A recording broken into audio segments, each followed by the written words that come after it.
आज मोक्ष न दाता सद्गुरुजी द्वारे अमारे पधार्या रे। आज मोक्ष न दाता सद्गुरुजी द्वारे अमारे पधार्या रे। आज पतित जनों ने सद्गुरुजी पावन करवा पधार्या रे। आज पतित जनों ने सद्गुरुजी पावन करवा पधार्या रे।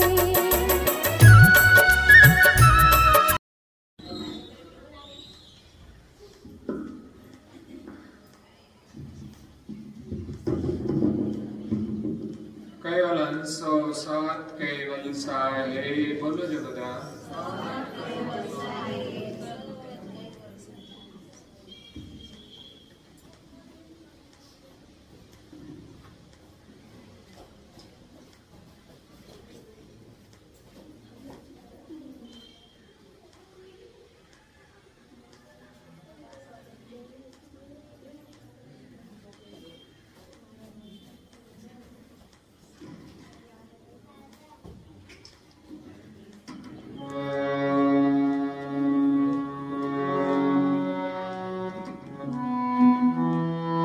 वाल्मीकि मुनि व्यास जास रुद्र बुद्धि निगमादे शंभो धरन धर शयनिन भक्ति दृढ़ चतुर हृदय।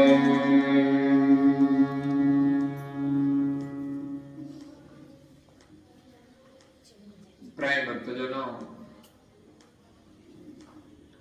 ज्ञान संप्रदायना आद्य स्थापक अनंत ब्रह्मांडाधीश विश्वनियंता सकर्ता सत्कैवलना परम विशेषांश अनंत अंशोना तारणहार परम मोक्षना दाता कैवल धर्म धुरंधर महान समर्थ परम श्रेष्ठ परम विभूतिवान परम दयालु परम कृपा निधि सर्वज्ञ दिव्य परम गुरु श्रीमद करुणा सागर महाराज विश्व भरना मनुष्य तनधारी चैतन अंशों ने संबोधिने यथार्थ ज्ञान का उपदेश आपता स्वरचित ज्ञान भक्ति वैराग निरूपण ग्रंथ ने विषय भक्ति नो महिमा समझावता આગળ થઈ ગયેલા મહાપુરુષોની ભક્તિ કેવી દ્રઢ હતી એમના નામોનું વર્ણન કરતા કહે છે કે વાલ્મીકી મુનિ વ્યાસ જાસ ઉગ્ર બુદ્ધિ નિગમ વધે।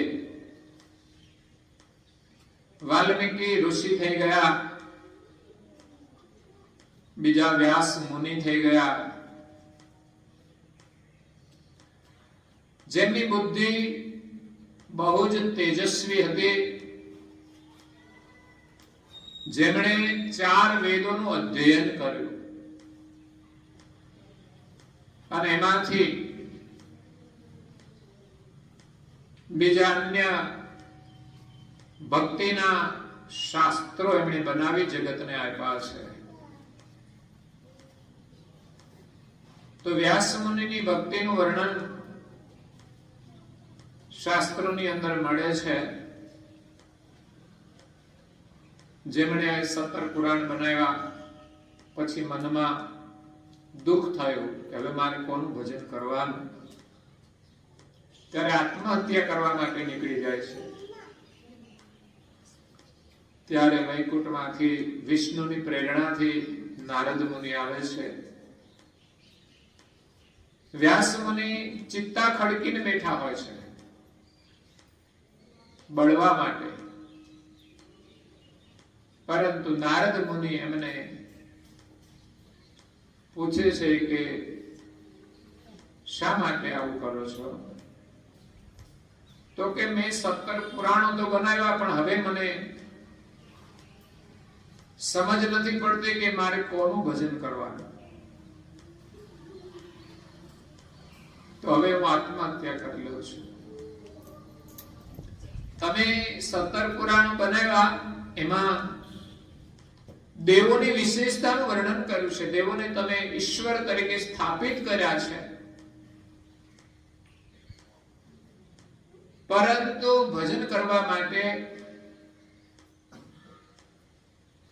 ગુરુના શરણમાં જવાની જરૂર છે. ગુરુ પાસેથી જ્ઞાન મેળવવાની જરૂર છે. કોઈ પણ સંશય હોય તો ગુરુ એનું સમાધાન કરે છે. આ જગતની અંદર જે કોઈ મહાન પુરુષો થયા છે, જેને જ્ઞાન મળ્યું છે, ગુરુ કૃપાથી જ મળ્યું છે. એટલે અહીંયા નારદ મુનિ કહે છે કે તમે દેવોની વિશેષતાનું વર્ણન કર્યું, પણ તમે કોણ છો એનું વર્ણન એમાં નથી, એનું જ્ઞાન નથી. ત્યારે નારદ મુનિ એમને આત્મલક્ષ આપ્યો છે. કારણ કે તમે જ્યાં સુધી પોતાને નહીં ઓળખો ત્યાં સુધી આ જગતમાં કશું જ પામી શકવાના નથી. અને કદાચ મળશે તો પણ એ તમારા માટે મહત્વનું નથી. કારણ કે તમે ખુદ કોણ છો એની તમને ખબર નથી, તો પછી દુનિયામાં કંઈ પણ મળી જાય તો શું કામનું છે. અને આ જગતની અંદર આપણે જો પોતાને ઓળખી લીધા તો સમજવાનું ભગવાન પણ ઓળખાઈ જશે. પણ જ્યાં સુધી પોતાને જાણતા નથી ત્યાં સુધી ભગવાનને ઓળખવામાં પણ ભૂલ પડશે. અને વ્યાસ મુનિને એ જ ભૂલ પડી, એટલે તો એમને 17 પુરાણની રચના કરી. પણ એને સર્જનહારનો નિર્ણય ના કર્યો કે આ વિશ્વના સર્જનહાર કોણ છે. કેમ? તો કે પોતાને જ ઓળખતા નથી તો માલિકને કેવી રીતે ઓળખી શકે? કોઈ માણસ નશામાં ચકચૂર થઈ જાય ને, એ પછી પોતાને પણ ભૂલી જાય છે. પછી એમના ધર્મપત્ની સામે મળ્યા હોય ને તો એમને પણ ના ઓળખે. એમને કે તમને મેં ક્યાંક જોયા છે, પણ એક થપ્પડ મારે ત્યારે ખબર પડે ક્યાં જોયા છે. મૂર્ખ કે છે રોજ મારી સાથે રહે છે, પણ આ નશામાં આવીને નાટક કરે છે. તો માયાનો નશો જેવો છે કે મોટા મોટા દેવતાઓ પણ માલિકને ભૂલી ગયા છે. અને એટલા માટે જ કરુણાસાગર મહારાજનું આ વિશ્વમાં આગમન થયું છે. માલિકને પામવા માટે ગુરુના શરણમાં જવાની જરૂર છે, ગુરુ પાસે જ્ઞાન મેળવવાની જરૂર છે કે ભાઈ આ જગતના સર્જનહાર કોણ છે.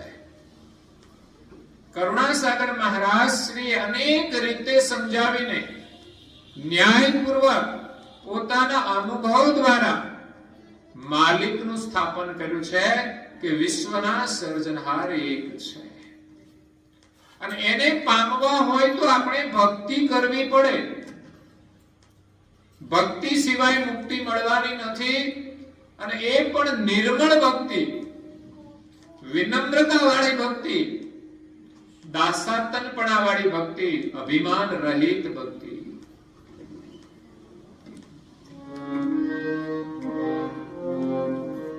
ભક્તિનો મહિમા સમજાવતા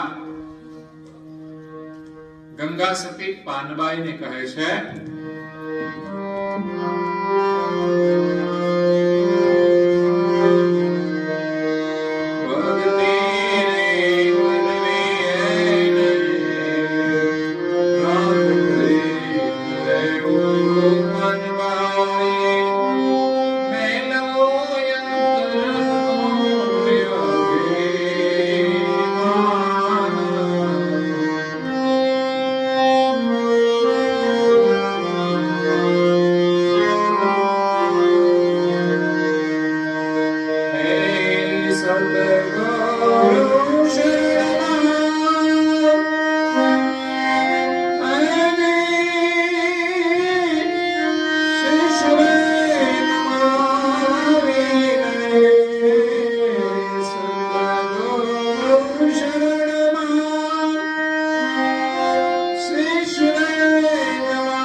રહેવાનું છે, રાજા બનીને નહીં. કે રાજામાં અહંકાર હોય છે, હું રાજા, તો ભક્તિ નહીં થાય. રાજા હોય તો પણ એમને ગુરુના આગળ અહંકાર છોડીને જવાનું છે કે હું રાજા નહીં, હું તમારો શિષ્ય છું. શરણાગતિ સ્વીકારીને જવાનું છે. દીકરો ગમે તેટલો મોટો હોય પણ મા બાપ આગળ એમનો દીકરો હોય છે. એ કલેક્ટર હોય ને તો પણ મા બાપને પ્રણામ કરવા જોઈએ. ત્યાં એમ ના કહેવાય હું કલેક્ટર છું એટલે મા બાપને ના પ્રણામ કરું.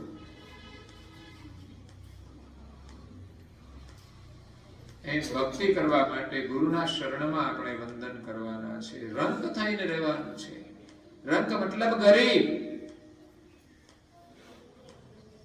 પૈસા વાળા હોય તો ભૂલી જવાનું કે આપણે પૈસા વાળા છીએ. ભક્તિ કરવાનું જ્ઞાન આપણી પાસે કઈ જ નથી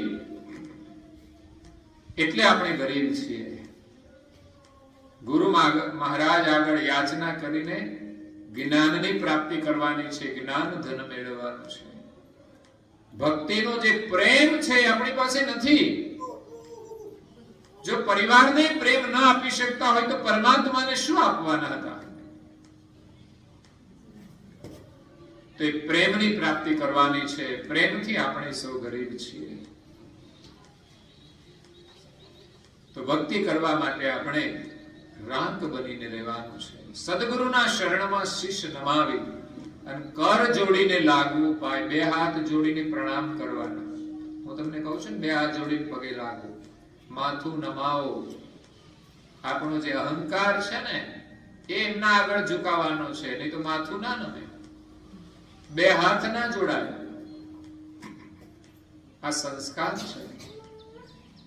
બે હાથ જોડવાથી આપણામાં એકાગ્રતા આવે છે. બે હાથ એ પ્રેમનું પ્રતીક છે, વિનમ્રતાનું પ્રતીક છે. કોઈના સામે બે હાથ જોડીએ એટલે સમજવાનું વિનમ્રતા.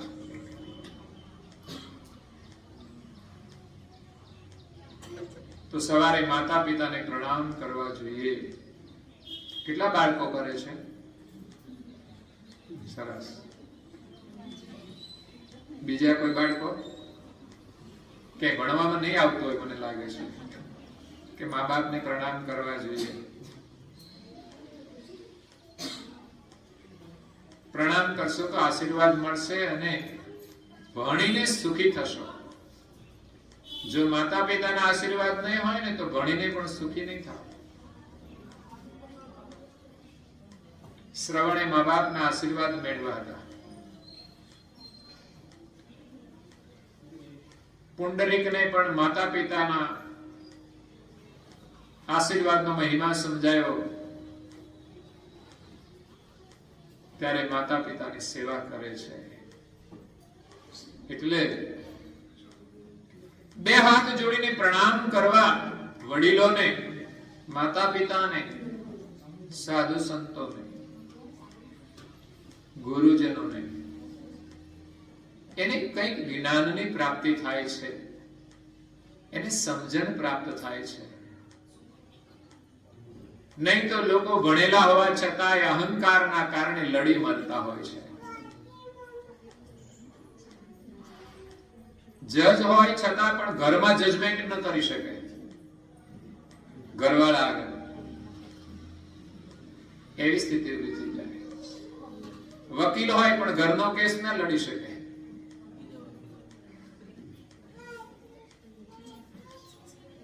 પરંતુ જે ભગવાનને શરણે જાય છે એને આવા કોઈ કબાડાના કેસ લડવા નથી પડતા. એને આવા કોઈ જજમેન્ટ નથી કરવા પડતા, કારણ કે ભગવાન પર છોડી દેશે. તો જીવનમાં જ્ઞાન પ્રાપ્ત કરવા માટે ગુરુના શરણમાં જવાની જરૂર છે. અને એ પણ આપણે કોણ છીએ એનું જ્ઞાન. આપણા માલિક કોણ છે, આપણે ક્યાંથી આવ્યા છીએ અને આપણે ક્યાં જવાનું છે.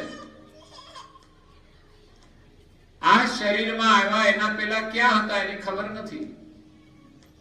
આ શરીરમાં રહીએ છીએ છતાં પણ ખબર નથી આપણે ક્યાં બેઠા છીએ.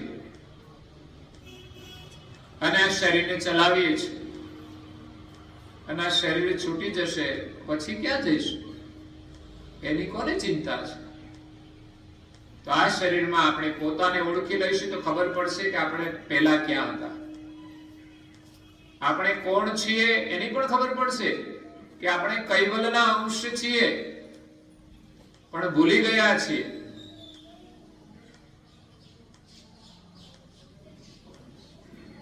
પછી આપણે માનીએ છીએ કે આપણે અહીં કોઈના છીએ, એ તો આ જન્મ પૂરતા છીએ. એવા તો કેટલાયના આપણે સંતાન બન્યા, કેટલાયના પિતા માતા બન્યા, પણ એ આપણી સાચી ઓળખ નથી. સાચી ઓળખ આપણે સર્જનહારના અંશ છીએ, અને આપણા સર્જનહાર કોણ છે એની ઓળખ કરુણાસાગર બાપજી કરાવે છે કે વિશ્વના સર્જનહાર એક કૈવલ છે, જેમના સંકલ્પથી આ જગતનું સર્જન થયું છે, જેમણે 14 લોકના દેવોનું પણ સર્જન કર્યું છે, અને એવા દેવતાઓ પણ ભગવાનનું ભજન કરે છે, માલિકનું ભજન કરે છે. એમના માથે પણ ગુરુ છે. બ્રહ્મા, વિષ્ણુ અને મહાદેવ જે મોટા દેવ કહેવાય, ઈશ્વર કહેવાય, એમના માથે પણ ગુરુ છે. દેવોના ગુરુ બૃહસ્પતિ છે, અને દેવો પણ ભજન કરે છે. બ્રહ્માજી પણ ભજન કરે છે, વિષ્ણુ પણ ભજન કરે છે, અને મહાદેવ પણ ધ્યાનમાં બેઠા હોય છે. એમના માથે પણ કોઈ ઈશ્વર તત્વ છે, એ પણ એનું ભજન કરે છે.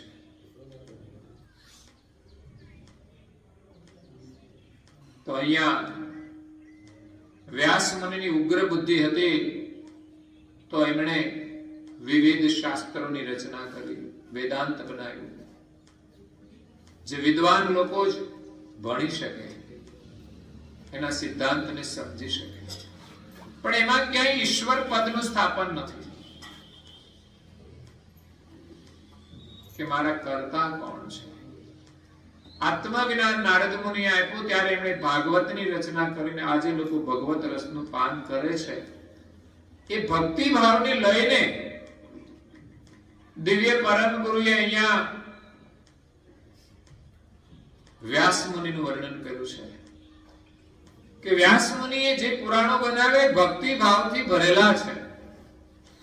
તો આપણા ઈષ્ટમાં આપણો કેવો ભક્તિ ભાવ હોવો જોઈએ એનું એમાં વર્ણન કર્યું છે.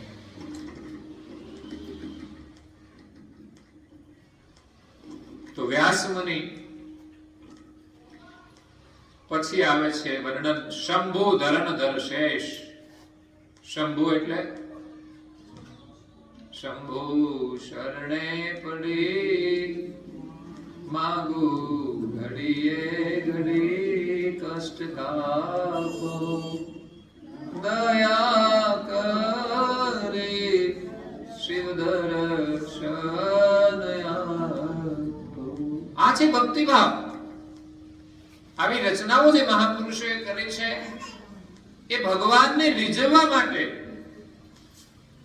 આપણને ભગવાનનું જ્ઞાન મળી જાય પણ જો ભક્તિ ભાવ ના હોય ને તો ભગવાનની પ્રાપ્તિ થતી નથી. ભલે મોટા વિદ્વાન હોય, 4 વેદ કંઠસ્થ હોય તો ભગવાન નથી મળતા.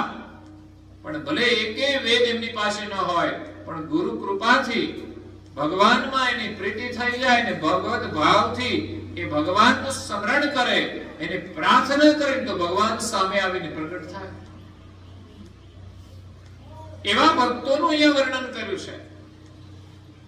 શંભુ એ તો મહાદેવ છે, વિશ્વના સર્જનહાર કૈવલ કરતા એ આ જગતનું સર્જન કર્યું છે પોતાના શુદ્ધ સંકલ્પથી. જે સર્જનહાર ક્યારે આ વિશ્વમાં આવતા નથી અને એ સર્જનહારને જગતના જીવો જાણતા નથી. આ જગતના મહાદેવ પણ નથી જાણતા. એવા સર્જનહાર ગુપ્ત રહ્યા છે. કે ગુપ્ત ગતિને લઈને કરુણાસાગર મહારાજ ગુરુ રૂપે આ વિશ્વમાં પ્રગટ થયા છે. એમણે શુદ્ધ સંકલ્પથી આ બ્રહ્માંડની રચના કરી અને એમાં મુખ્ય 6 દેવ છે. બ્રહ્મા, વિષ્ણુ, મહેશ, શેષ, મેઢક અને કુર્મ. આ મુખ્ય 6 દેવોનું સર્જન કરીને બ્રહ્માંડની રચના કરી છે. એમના પહેલા કર્તા માલિકે શુદ્ધ સંકલ્પથી પોતાની ઈચ્છા વૃત્તિથી આ બ્રહ્મરૂપી ભૂમિકામાં, બ્રહ્મ એનો પ્રકાશ છે, એમાં જગત બનાવ્યું છે, પ્રકાશની અંદર. અને પ્રકાશ વિના તો કઈ થઈ શકે ને, અંધારામાં કોઈ કામ ના થાય. એમ કરતા એ જગત બનાવ્યું છે, એમના જ પ્રકાશમાં બનાવ્યું છે, અંધકારમાં નથી બનાવ્યું.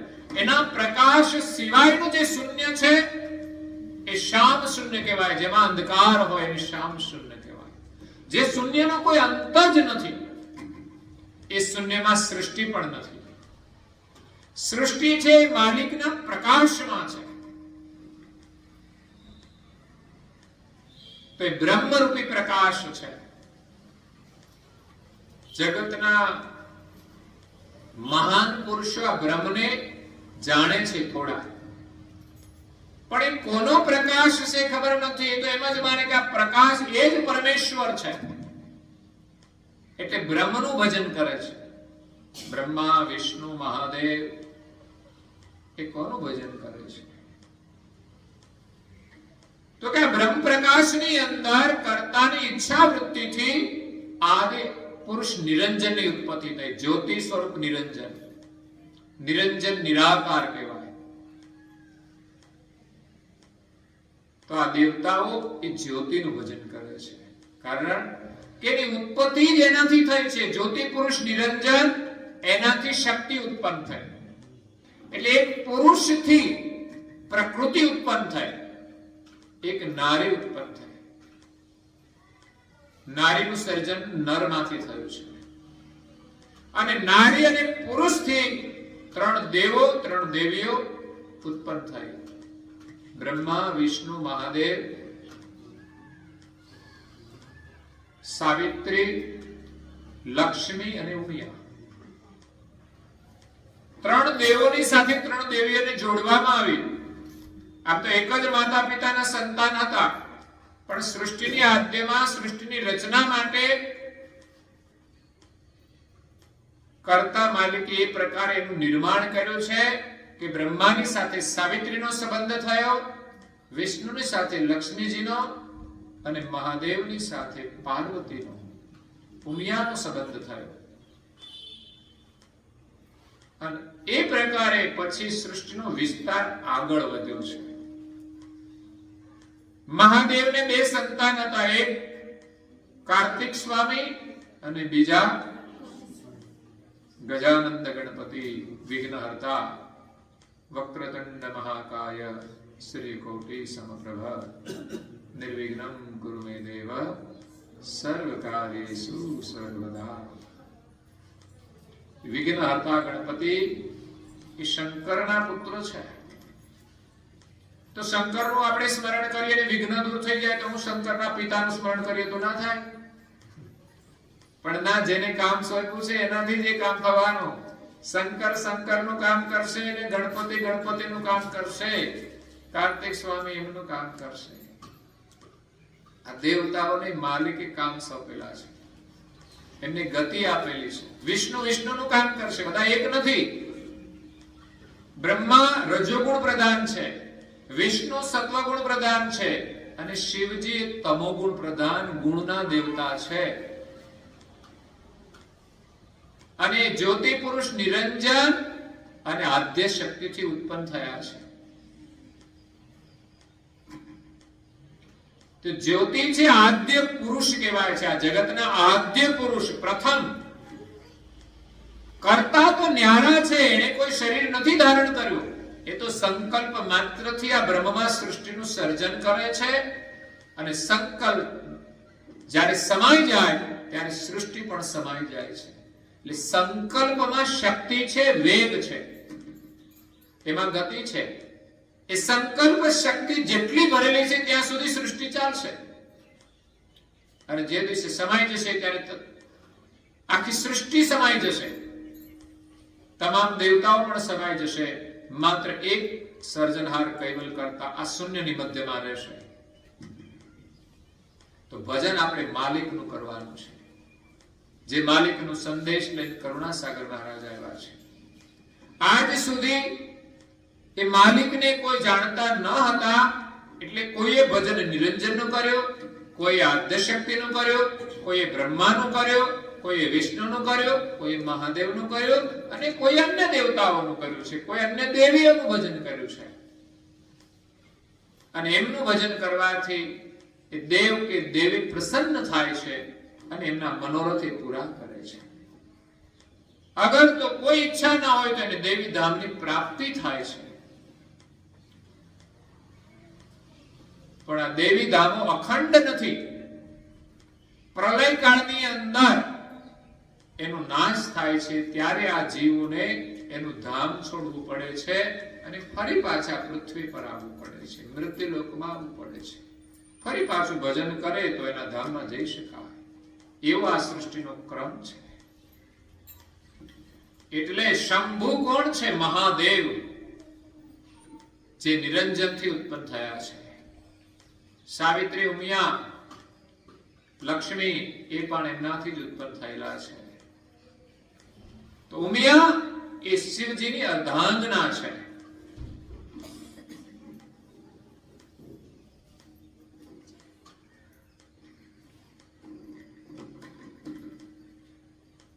એટલે શિવજી પણ ભક્તિ કરે છે, એમના માથે પણ ગુરુ છે અને એ નિરંજનનું ધ્યાન કરે છે.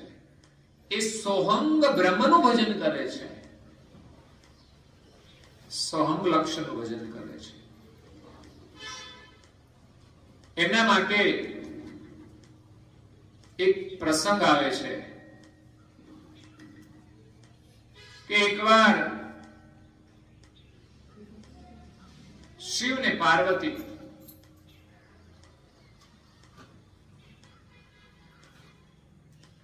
એ પર્વતની ઉપર બિરાજમાન છે. પાર્વતી કઈ પ્રશ્ન પૂછે છે કે તમે કોનું ભજન કરો છો? ત્યારે સોહંગ લક્ષને સમજાવવા માટે શિવજી એની કથા કરે છે. જ્યારે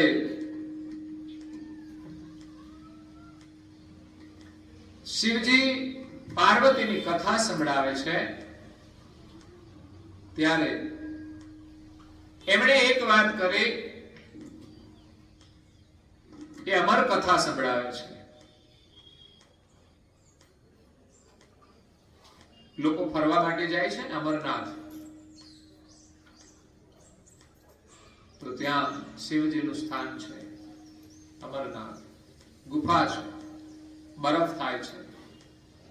આજે પણ એ તીર્થોનો મહિમા છે. લોકો કેટલું કષ્ટ વેઠીને પૈસા ખર્ચીને ત્યાં જતા હોય છે.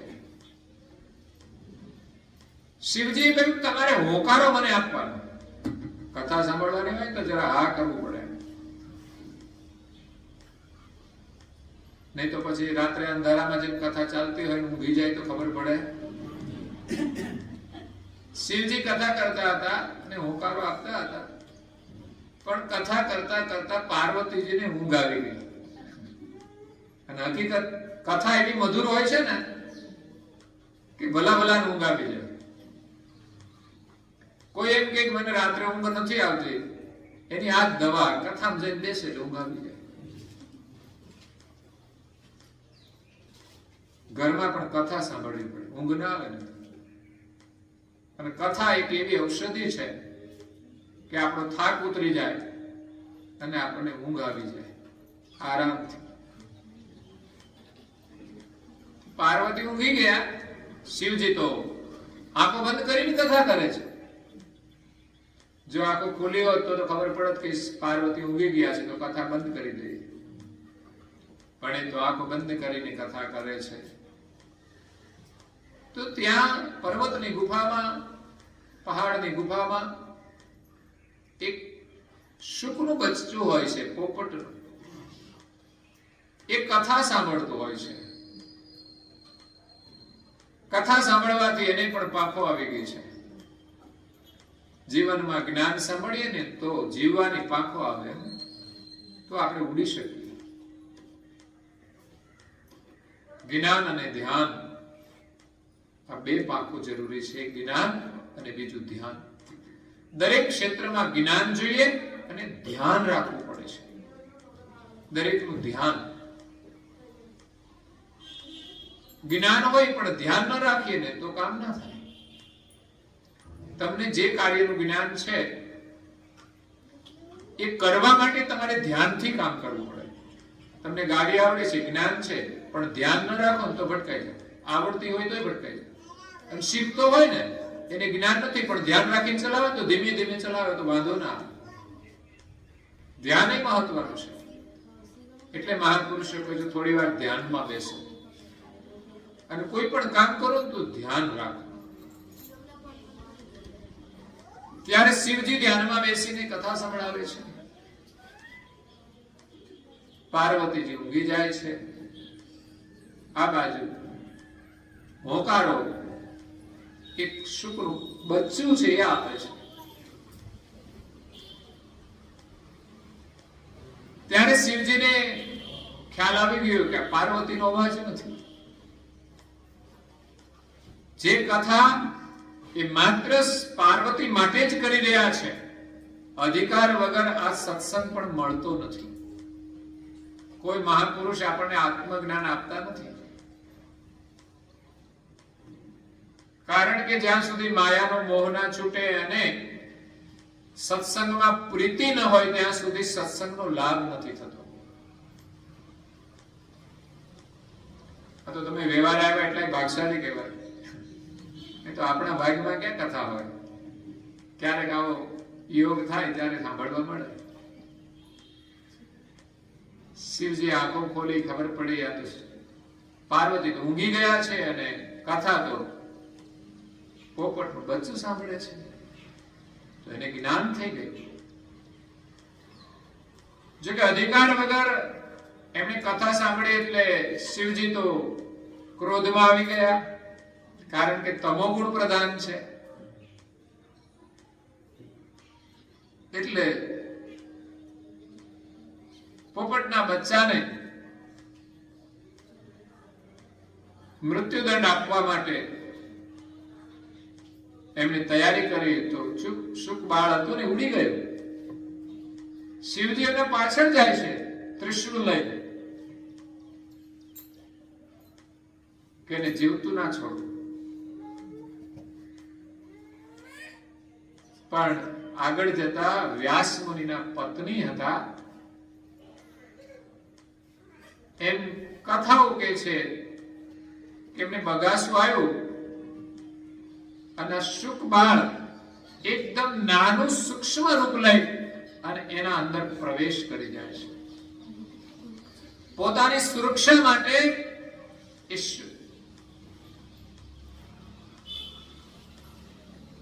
વ્યાસ મુનિના પત્નીના ગર્ભમાં જતા રહ્યા. તો શિવજી મારશે એવા ભયથી એ 9 મહિનાનો જન્મ ના થયો. એ એવા 12 વર્ષ સુધી રહ્યા. શિવજી તો પરત થઈ ગયા અને સ્વયં શ્રી કૃષ્ણ આવીને એને કહે છે કે તું ચિંતા ના કરીશ, બહાર આવી જા. ત્યારે એ સુખદેવજીના રૂપમાં જન્મ લે છે. જન્મતાની સાથે તો એ નીકળી જાય છે.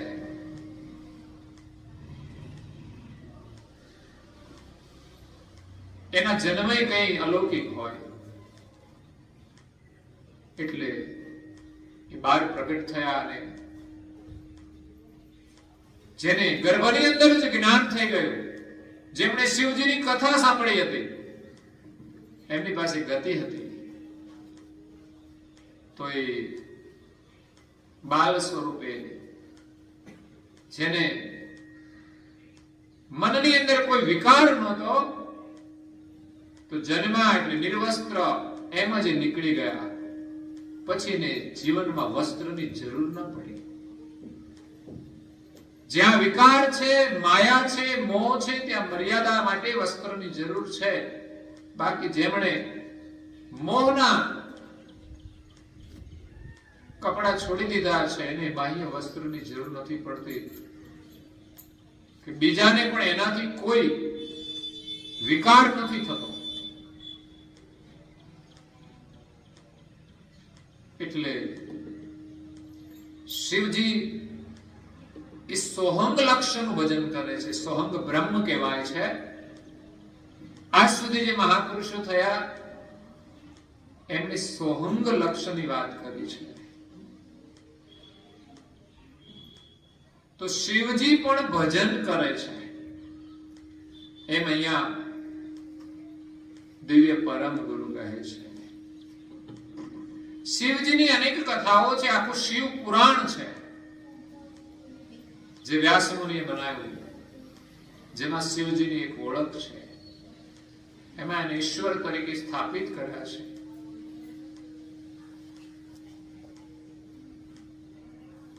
તો શિવજીની ભક્તિ અદ્ભુત હતી. એના માટે પરમ ગુરુ અહીંયા નામ લખ્યું છે કે એમના હૃદયની અંદર એમની ભક્તિ દ્રઢ હતી.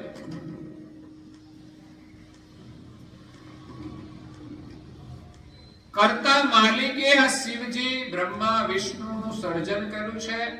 એમણે આ જગતના સંચાલનની એમની જવાબદારી સોંપી છે. એ પણ નિયમ અને નિષ્ઠાથી નિભાવે છે. ક્યાંય ચૂક નથી પડતી. સૃષ્ટિની આદ્યમાં નિરંજન અને શક્તિથી આ દેવો ઉત્પન્ન થયા. મેં કહ્યું કે શંકરને 2 સંતાન હતા, વિષ્ણુને કોઈ સંતાન નહોતા. એ વંજ્ય રહ્યા.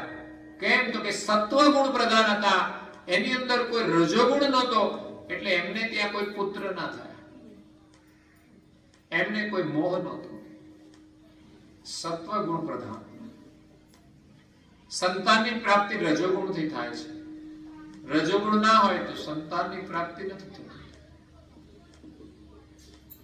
અને મહાદેવ તમોગુણ પ્રધાન, એમના 2 સંતાન. એ અર્ધા ગ્રહસ્થી રહ્યા અને પછી સ્મશાનમાં જઈને એ ભજન કરે છે.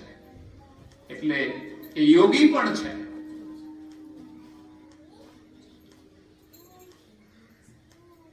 પછી બ્રહ્માને જે સંતાન થયા એનાથી આ માનવ સૃષ્ટિનો વિસ્તાર થયો છે. પેલા 2 દેવો તો સીમિત હતા, પણ જે સૃષ્ટિનો વિસ્તાર થયો એ બ્રહ્માના માધ્યમથી થયો.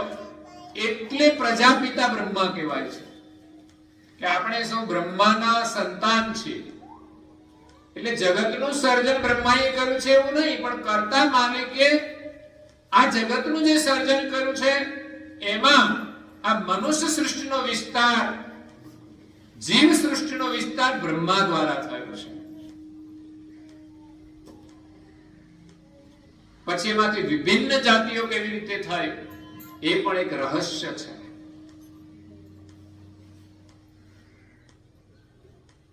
ચોરાસી લાખ પ્રકારના શરીરોનું સર્જન થયું છે.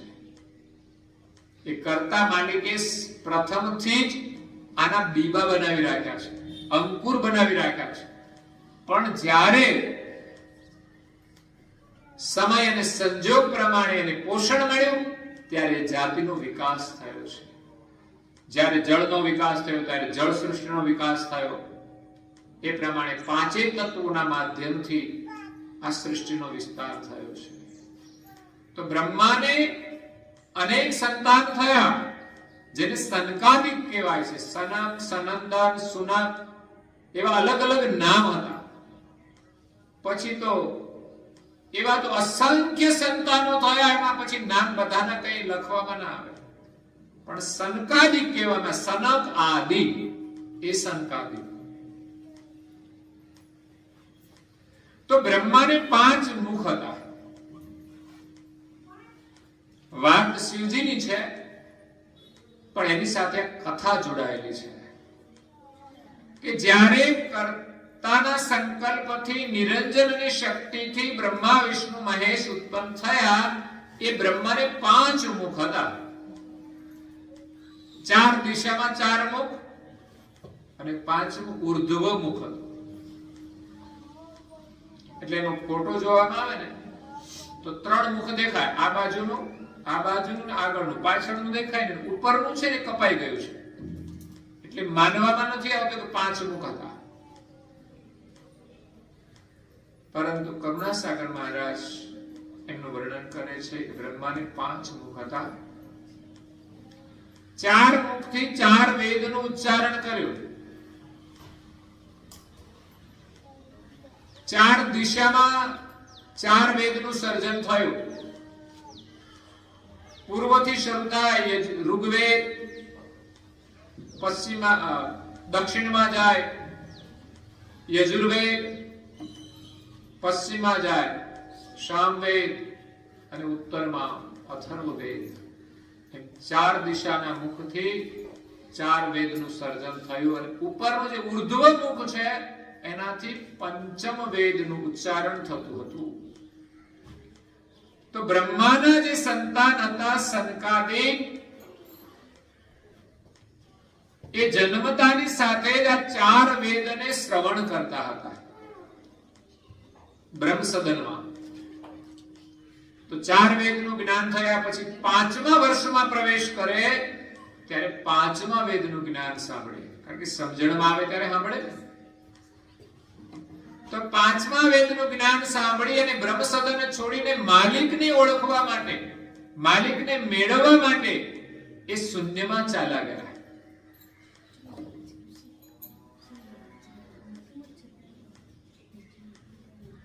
તો આ વિશ્વના સર્જનહાર કૈવલ એ આ જગતથી ન્યારા છે, એને કોઈ જાણતું નથી. બ્રહ્માના 5મા મુખની જે વાણી છે એમાં એનું જ્ઞાન હતું કે આ જગતના કર્તા કોણ છે, જગતનું સર્જન કેવી રીતે કર્યું. એ સાંભળીને જ સંકાદિકો નીકળી ગયા માલિકને મેળવવા માટે. તો આ બ્રહ્માની પ્રજા છે. તો બ્રહ્મા, વિષ્ણુ અને મહાદેવ એ નિરંજનની પ્રજા છે.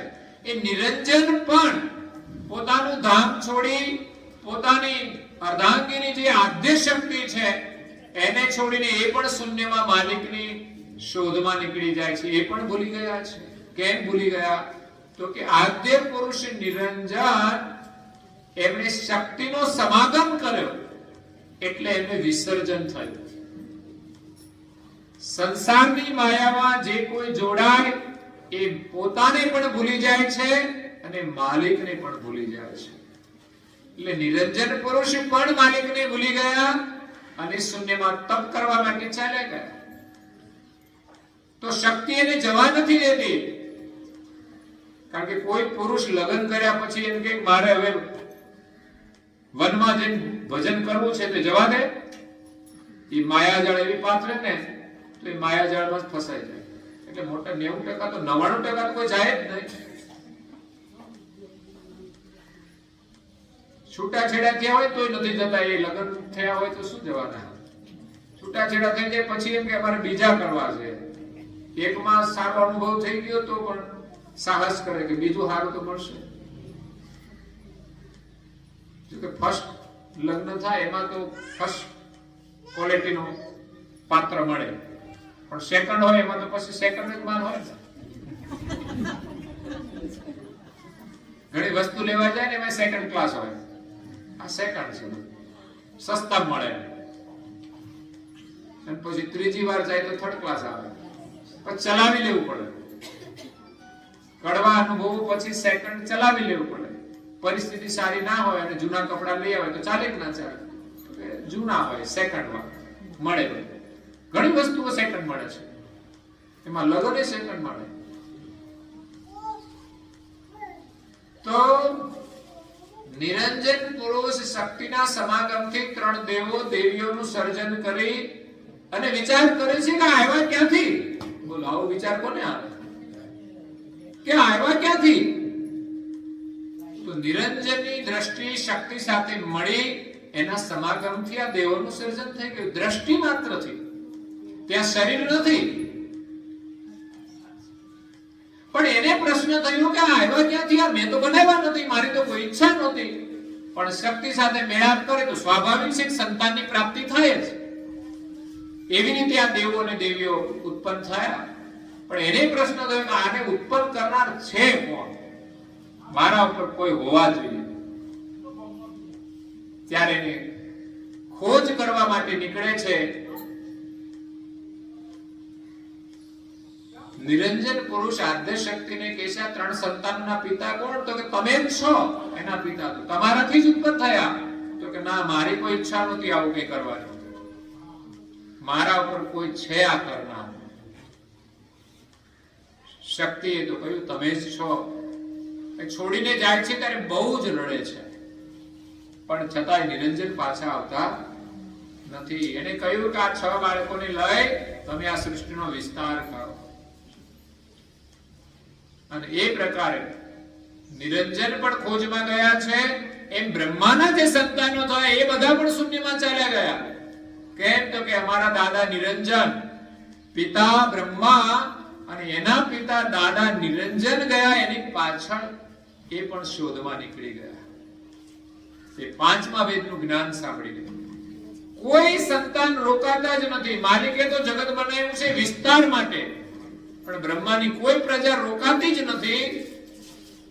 ત્યારે આકાશવાણી કરી નિરંજન પુરુષે, કારણ કે એમના દ્વારા સૃષ્ટિનો વિસ્તાર થયો છે અને એની જવાબદારી છે. તમે ભલે માલિકની શોધમાં નીકળી ગયા, પણ આ સૃષ્ટિનો વિસ્તાર જે થવાનો છે કેમ આગળ વધતો નથી? ત્યારે આકાશવાણી કરી બ્રહ્મા વિષ્ણુ ને મહાદેવને કહ્યું કે આ સૃષ્ટિનો વિસ્તાર કેમ આગળ વધતો નથી? તો સંતાન તો પ્રાપ્ત ઉત્પન્ન થાય છે બ્રહ્માને, પણ કોઈ રહેતા નથી.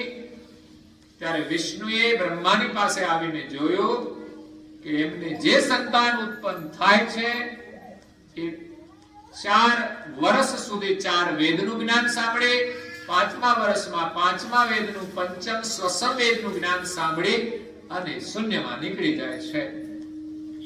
હવે એને જો સંસારમાં રાખવા હોય તો આ 5મા વેદનું જે જ્ઞાન છે ને બંધ કરવું પડે.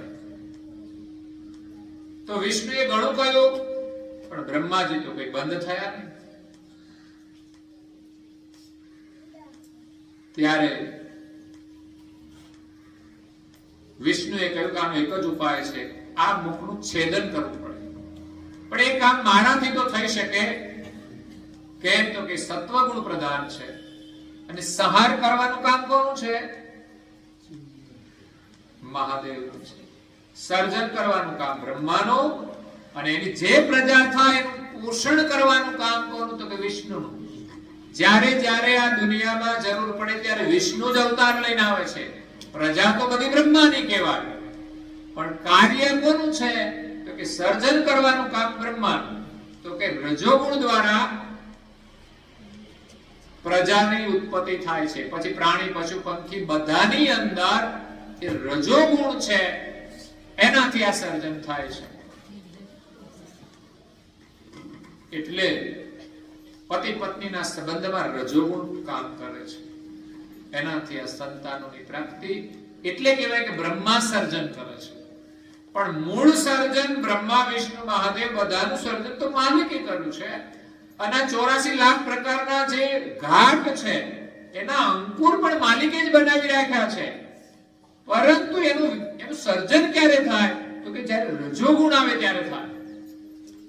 દરેક સ્ત્રી પુરુષની અંદર એના જે બીજ છે એ પડેલા છે, માલિકે બનાવેલા છે, પણ જ્યાં સુધી રજોગુણ કામ ન કરે ત્યાં સુધી આ બ્રહ્મરંધ્રની અંદર નિરંજનની ભૂમિકામાં જે નર અને માદાના બીજ પડ્યા છે, સ્ત્રી અને પુરુષના, એ દરેક ઘાટમાં હોય જાતિ પ્રમાણે. પણ એ રજોગુણનો સંબંધ થાય તો એમાંથી બીજ જમણી બાજુ આવે તો પુરુષનું બીજ આવે, ડાબી બાજુ જો જ્યોત નમે તો એ ડાબી બાજુથી બીજ ખરે એ નારીના બીજ આવે અને પિતાના બુદ્ધ દ્વારા માતાના ગર્ભમાં જઈ અને એનો વિકાસ થાય અને એનું શરીર બને. શરીર પૂર્ણ થાય ત્યારે માતાને પ્રસવ થાય. પ્રસવ થતાની સાથે એમાં શરીરમાં ચેતન અંશ આવે અને શરીરને ચેતન કરે છે. આ પ્રક્રિયા કરતા માલિકની બનાવેલી છે, પણ એમાં દેવતાઓ ગુણના રૂપમાં કામ કરે છે. જ્યારે અધર્મ વધી જાય ત્યારે સત્વગુણ પ્રધાન વિષ્ણુ અવતાર લઈને આવે છે. એ પણ એમને માલિકે કામ સોંપેલું છે. અને સંહાર કરવાનું કાર્ય એ મહાદેવનું છે. જ્યારે જેની અવધિ આવે ત્યારે એનો સંહાર થાય છે. અને કાં તો કઈ વિનાશ કરવો હોય, સ્વયં વિષ્ણુ આવે છે સત્વગુણ પ્રધાન, પણ કોઈ રાક્ષસનો સંહાર કરવો હોય તો એને તમોગુણ ધારણ કરવું પડે. તો વિષ્ણુ મહાદેવ રૂપી તમોગુણ ન હોય તો રાક્ષસોનો પણ સંહાર થતો, અને રાક્ષસો આ પૃથ્વી પર અધર્મ કરતા હોય છે તો એનો સંહાર કરવો પણ જરૂરી છે. અને એ સંહાર કરવાનું કામ સર્જનહાર સ્વયં નથી કરતા, કારણ કે એમના તો બધા સંતાન છે, પણ એ કાર્ય દેવોને સોંપેલું છે. અને ગુણ પ્રધાન દેવો છે માટે એ કામ કરી શકે છે. એટલે કાર્ય કરવા પૂરતો જ વિષ્ણુ તમોગુણ ધારણ કરે છે, પછી પાછું સત્વગુણ ધારણ કરી અને ધર્મનું કાર્ય કરે છે. દેવો એ કામ કરી શકે, એ માલિક નથી કરી શકતા, કે કરુણાસાગર મહારાજ પણ એ કામ કરી શકતા નથી, કારણ કે ગુરુના રૂપમાં પ્રગટ થયા છે. એ તો જ્ઞાન આપીને જ લોકોનું કલ્યાણ કરે છે. તો પાંચમું મુખ જે હતું પંચમ વેદ, એનું જ્ઞાન સાંભળીને જીવો ચાલ્યા ગયા સંકાદિકો. ત્યારે વિષ્ણુએ મહાદેવને કહ્યું કે તમે આ બ્રહ્માના પાંચમા મુખનું છેદન કરો, કે જેથી આ સૃષ્ટિનો વિસ્તાર આગળ વધે. અને ઉપરથી આદેશ છે આકાશવાણીનો, એટલે આપણે આ કામ કરવું જ પડશે. પ્રારંભમાં તો શિવજી તૈયાર નથી થતા, પણ પછી તો એમની ફરજ છે એટલે એમણે એ કાર્ય કર્યું. બ્રહ્માના પાંચમા મુખનું છેદન કર્યું, જે કૈવલ વેદતા હતું, જેમાં કૈવલનું જ્ઞાન હતું, એનું છેદન કરવાથી એને બ્રહ્મ હત્યા લાગી છે. તો એ મુખ એની પાછળ પડે છે, તો શિવજી ભયભીત થઈને ભાગે છે. 3 લોકની અંદર જાય છે, પણ ક્યાંય એને શાંતિ નથી મળતી. પણ એને કહેવામાં આવ્યું કે તમે એ ખોપડીની માળા જે છેદન કર્યું છે ને, એ ખોપડીની માળા તમારા ગળામાં ધારણ કરો તો તમને શાંતિ મળશે. ત્યારે ઘણા ફોટાની અંદર એના ગળામાં રૂંડ માળા હોય છે, ખોપડીની માળા.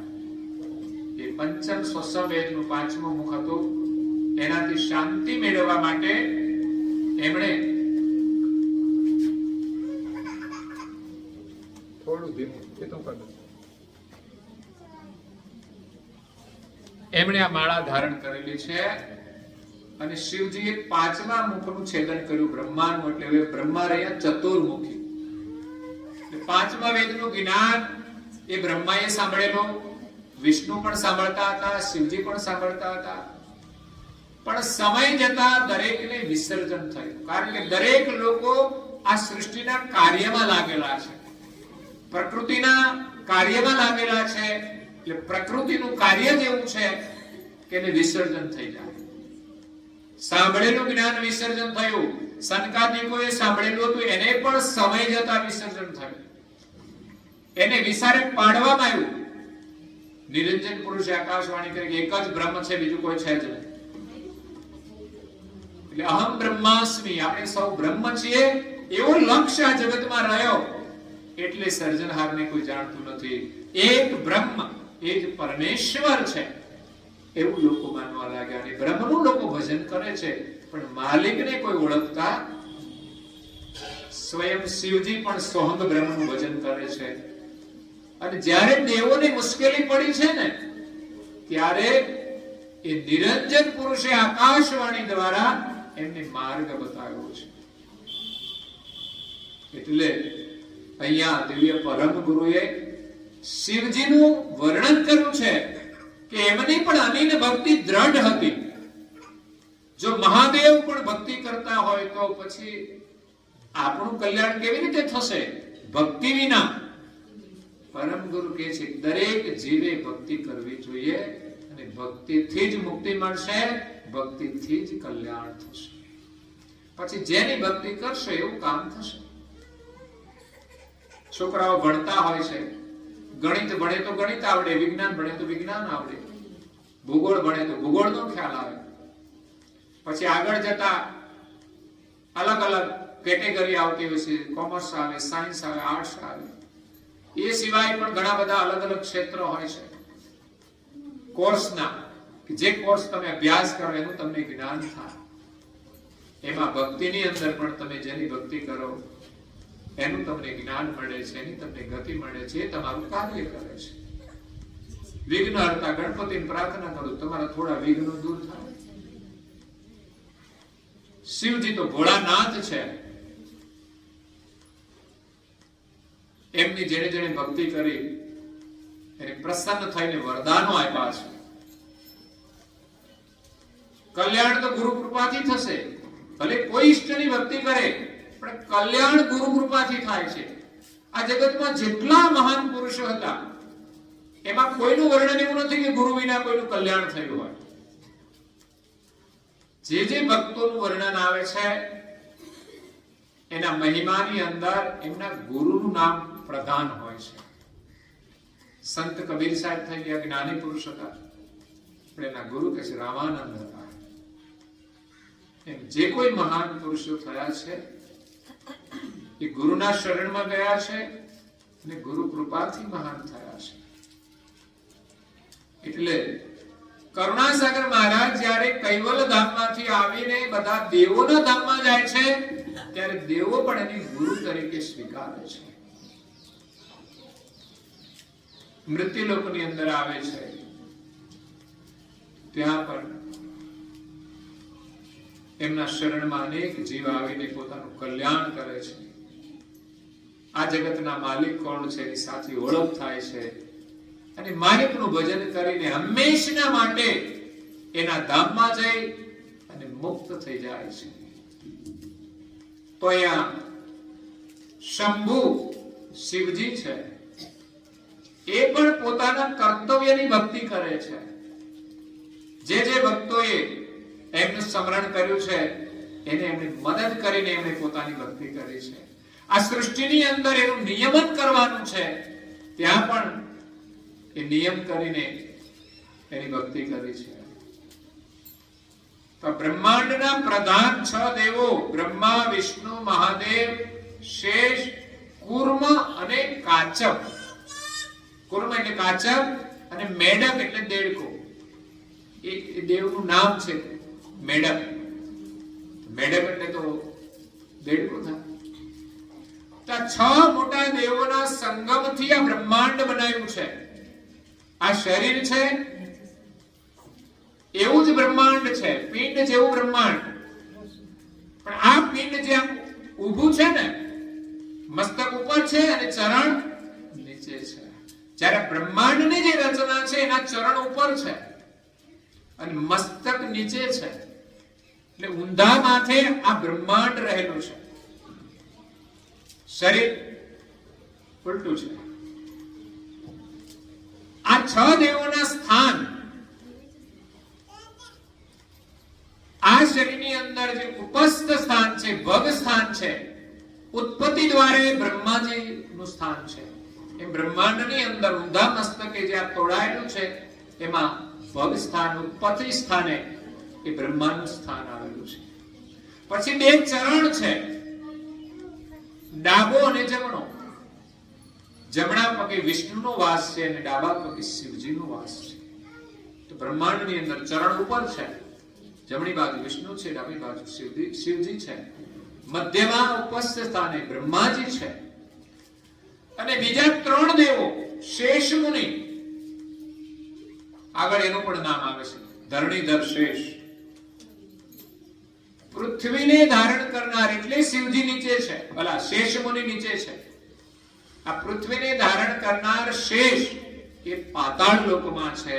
એટલે આ બ્રહ્માંડનું મસ્તક નીચે છે અને શેષનું સ્થાન મસ્તકમાં છે. અને આપણો ડાબો અને જમણો જે બે હાથ છે એના ઉપર મેડક અને કાચક દેવ બિરાજેલા છે. એનું સંપૂર્ણ વર્ણન પંચમ સસવેદમાં છે કે કેવી રીતે આ દેવો બનાવ્યા છે, કેવી રીતે કામ કરે છે. તો મુખ્ય દેવોને આપણે ઓળખીએ છીએ, બ્રહ્મા, વિષ્ણુ, મહાદેવ. અને શેષનું નામ પણ સાંભળેલું છે. શેષ મુનિ એટલે ફણીધર શેષ આવે ને, શેષનાગ. લક્ષ્મણ પણ શેષનાગનો અવતાર કહેવામાં આવે છે. તો આ શિવજીની ભક્તિ અનેરી હતી એનું વર્ણન આવે છે. એક પ્રસંગ છે નાનકડો, એના પુરાણમાં આવે છે. રામાયણની અંદર પણ પ્રસંગ આવે છે કે રામ જ્યારે વનની અંદર સીતા સાથે જાય છે,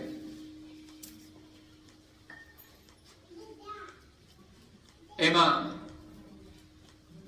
માયારૂપી સોનાનું મૃગ આવે છે અને એમાં સીતાજી મોહિત થઈ જાય છે.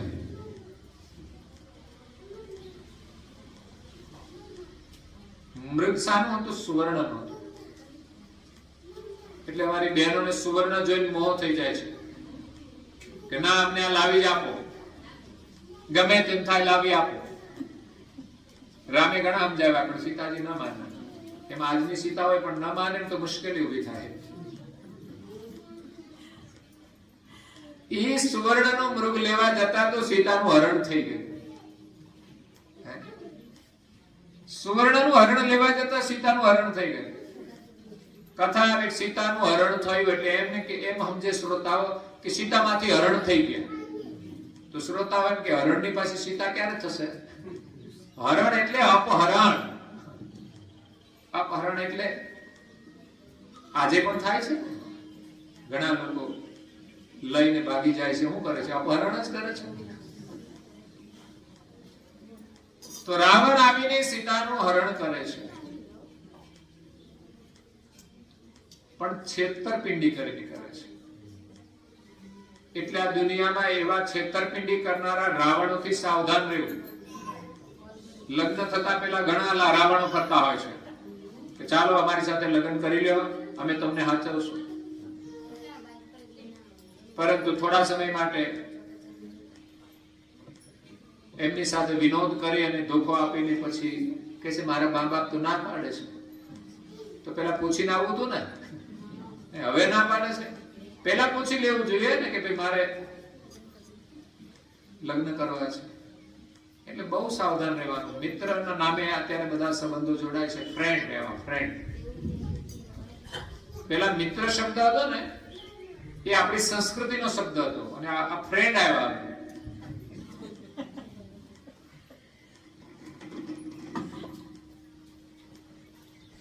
પેલા મિત્રની અંદર કેવું હતું કે જે પુરુષો હતા એના મિત્રો હતા અને બહેનો હતા એનામાં બહેનપણીઓ હતી.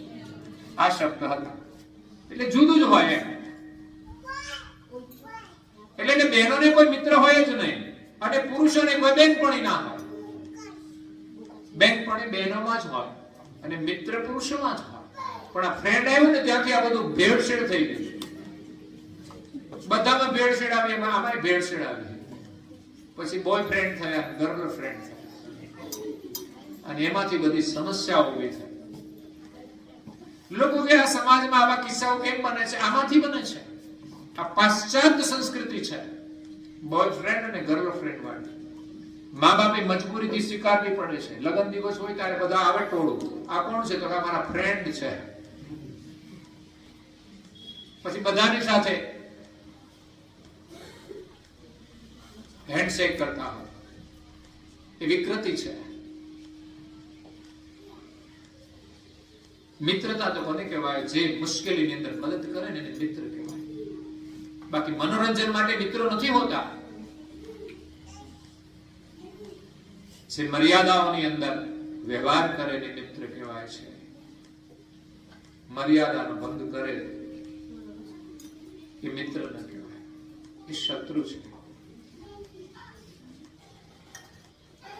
એમાં માતા પિતાનું પણ અપમાન હોય છે. એની મર્યાદાઓનો ખ્યાલ રાખવો છે. સંબંધ જેની સાથે જોડવાનો છે એની સાથે એકવાર જોડવાનો છે. પણ એ કાયદેસર જોડાવવો જોઈએ, પરિવારની અનુમતિથી જોડાવવો જોઈએ, નહીં તો જીવનમાં મુશ્કેલીઓ આવે છે, પસ્તાવું પડે છે. તો એક પ્રસંગ નાનકડો છે, જ્યારે રામાયણની અંદર રામજી સુવર્ણ મૃગ લેવા જાય છે. જો કે રામજી તો બધી સુરક્ષા મૂકીને જ જાય છે.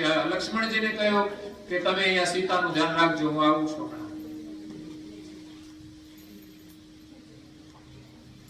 લક્ષ્મણજી સીતાનું ધ્યાન રાખે છે.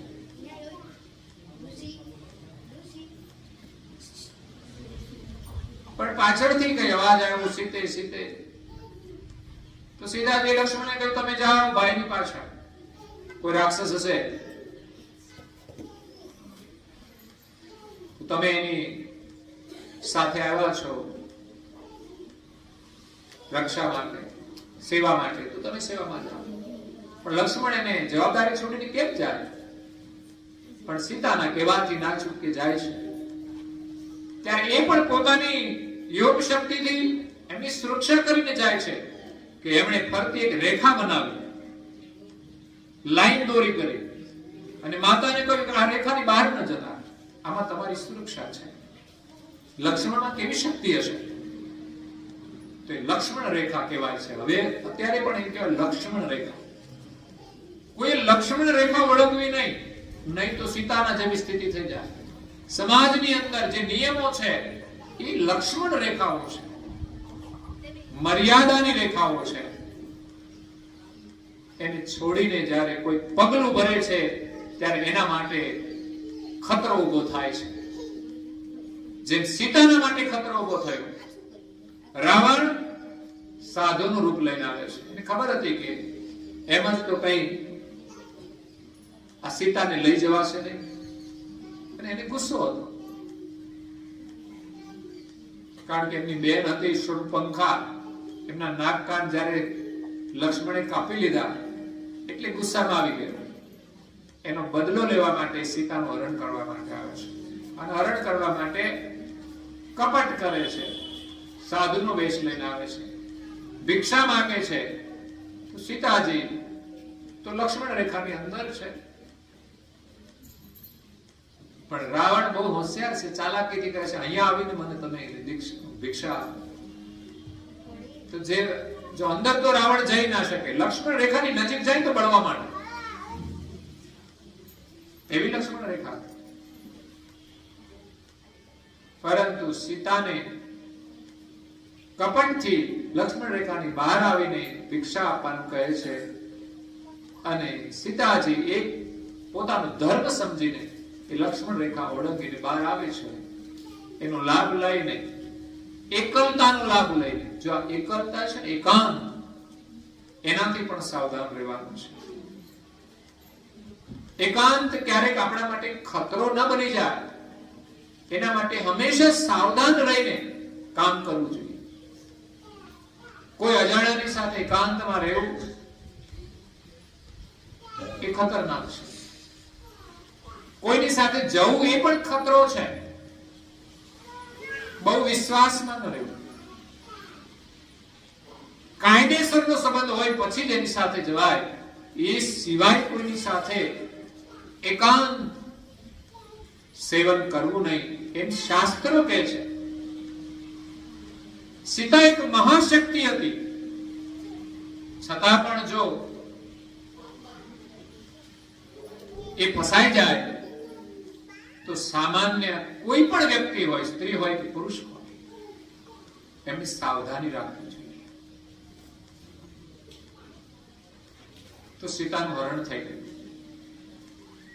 લઈ જાય છે.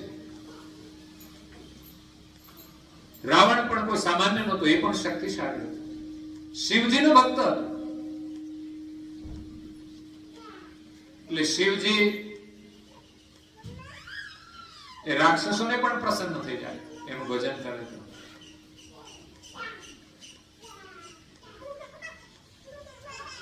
સીતાજી તો ગયા, પાછળથી લક્ષ્મણ અને રામજી આવે છે, પણ ત્યાં સીતા નથી મળતા. ત્યારે કદાચ રામજી લક્ષ્મણ પર ગુસ્સે થયા છે કે તને આ કામ સોંપ્યું. લક્ષ્મણજીને પણ દુઃખ થાય છે. એમણે લક્ષ્મણ રેખા માં રાખીને સીતાજીને આવ્યા હતા એ પણ વાત કરી, પરંતુ ખબર પડી કે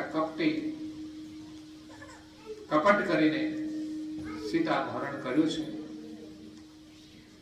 એટલે રામજી સીતાને શોધે છે જંગલમાં. એ જ સમયે શિવજી અને પાર્વતી ત્યાંથી નીકળે છે.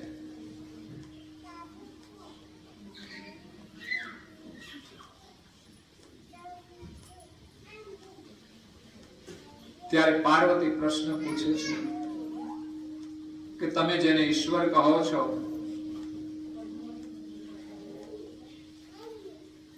એ કેવા છે?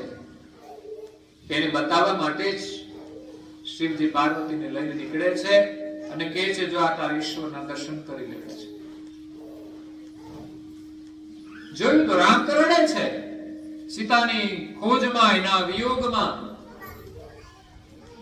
પાર્વતીને પ્રશ્ન થાય છે કે આવા થોડા કઈ ઈશ્વર હોય કે જે પત્ની માટે રડતા હોય? તો સ્વયં ઈશ્વર છે. તો કે એની આ નર લીલા છે.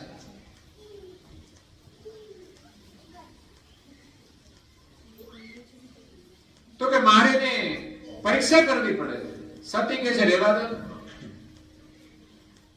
ઝેરના પારખા ના હોય કે આ ઝેર છે. એનું પ્રમાણ શું? કોઈ કે આ ઝેર છે તો પીવો, ખબર પડે ઝેર છે તો પીવાય. તો ઝેરના પારખા ના હોય. એમ ઈશ્વરની પરીક્ષા ના હોય. એ આપણી પરીક્ષા કરે, આપણે એની પરીક્ષા ના લેવા. તો કે ના, મને સંશય છે કે ઈશ્વર આવું ના કરે, એને રડવા ના. ત્યારે પાર્વતી જાય છે હઠ લઈને, અને એમ કહેવાય છે કે બહેનોમાં હઠ હોય છે. બહેનો હઠ લે ને પછી છોડે ને. સ્ત્રી હઠ, રાજ હઠ, યોગી હઠ અને બાળ હઠ. બાળકો હઠ લે તો છોડે, પાછું લેવું એટલે લેવું. બહેનો હઠ લે એટલે પિયરમાં જવું એટલે જવું.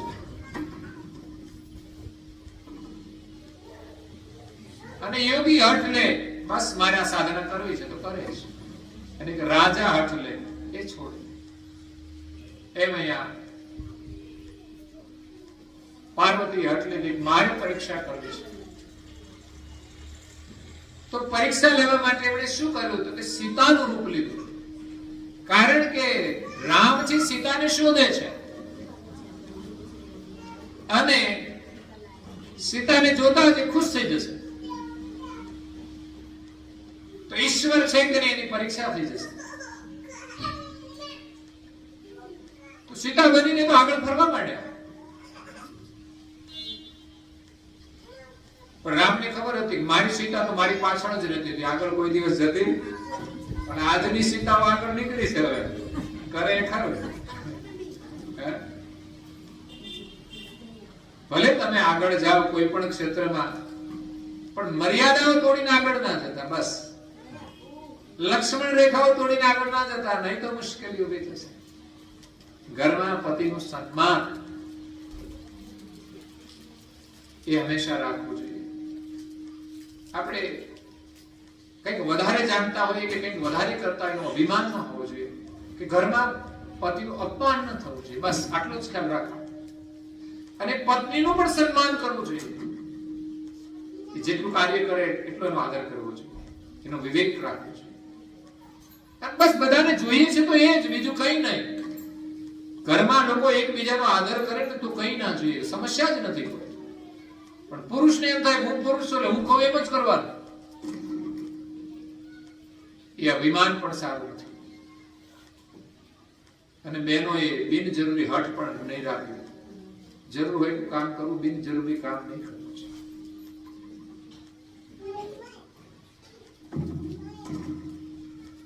એટલે સીતાજી આગળ જોઈને એને થયું કે હમણાં સીતા સીતા કરી મારી પાસે આવી જશે. પણ એને તો પ્રણામ કર્યા જગદંબાને કે આ તો સતી ઉમિયા છે. ઓળખી ગયા રામજી તો પાર્વતીજી શરમાઈ ગયા કે હું તો પરીક્ષામાં નાપાસ થઈ, અને એ નીકળી ગયા ત્યાંથી. શિવજીએ પૂછ્યું કે આ પરીક્ષા લીધી? તો કે ના, મેં નથી લીધી. લીધી એમ કે તો નાપાસ થયા. અને શિવજીને ખબર પડી જાય તો મુશ્કેલી ઊભી થાય, કેમ કે પછી કઈ જીદ પકડાય નહીં ક્યારે. એટલે ઘણી વાર બેનો જૂઠું બોલી જાય ભાઈઓથી, કે પૂછે એમ પાર્વતીએ થોડું જૂઠું કહ્યું કે ના, મેં પરીક્ષા નથી લીધી. પણ શિવજી તો પાછા મહાદેવ હતા ને, એ તો બધું જાણતા હતા કે સતી તમે જૂઠું શા માટે બોલો છો?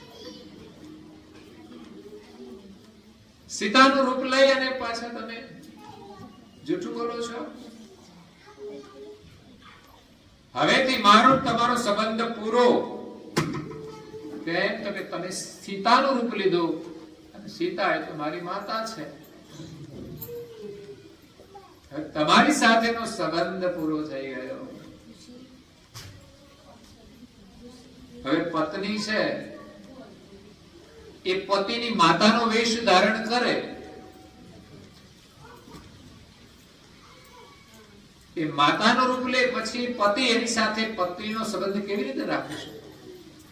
હવે તો એમાં એ માતાના દર્શન કરે છે, સીતા જ દેખાય છે. હવે આ શરીર સાથે હું તમારી સાથે સંબંધ રાખીશ નહીં.